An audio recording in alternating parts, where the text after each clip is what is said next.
Hello, and welcome to week 2 of LHRD 7001. This week's discussion is over a conceptual model of workforce education and development systems.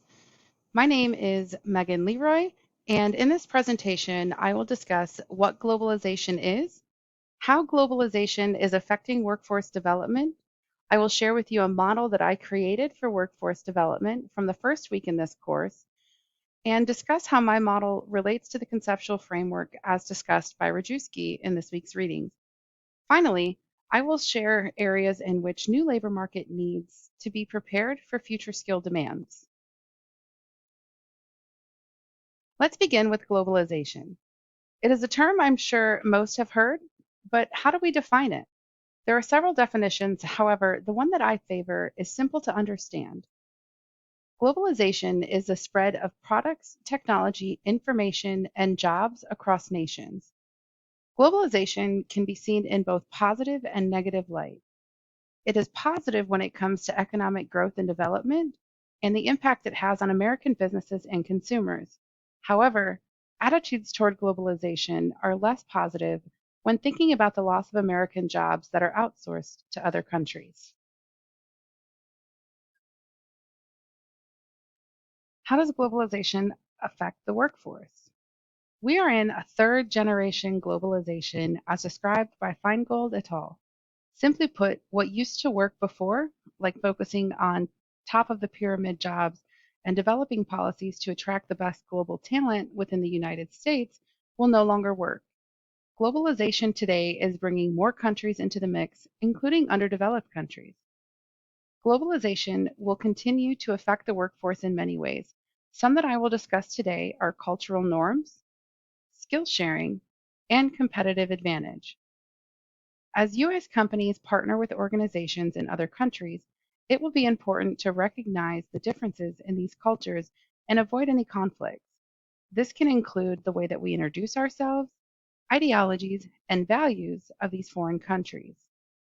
With technology on a continuous uprise, new skills being developed across the world, it is important to stay current and to be adaptable.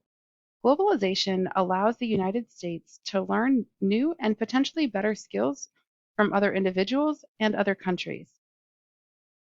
The world is in a constant state of competition. Every business is looking to have the best talent, produce the best goods and services, and be the best in business. In a globalized economy, countries and businesses are connected in more ways than ever before. With the ability to easily share information, it is possible to share product knowledge, production, and pricing almost instantaneously today. Workforce development and the conceptual framework.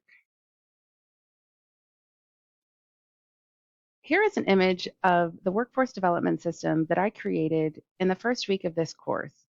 In this model, I connect the government, organizations, training and education, all to the individual and to each other. The conceptual framework provided on the right from Rajewski's article in this week's readings is meant to serve as a starting point for discussion about the conceptual underpinnings of the field of technical and vocational education and training. This framework has 6 assumptions. Number 1, enhance vocational development of an educated person.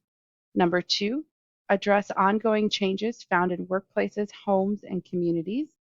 Number 3, have a rigorous, coherent program of academic studies. Number 4, commitment with reform and academic specializations. And number 5, address the long-term needs of successful economic and social development of individuals.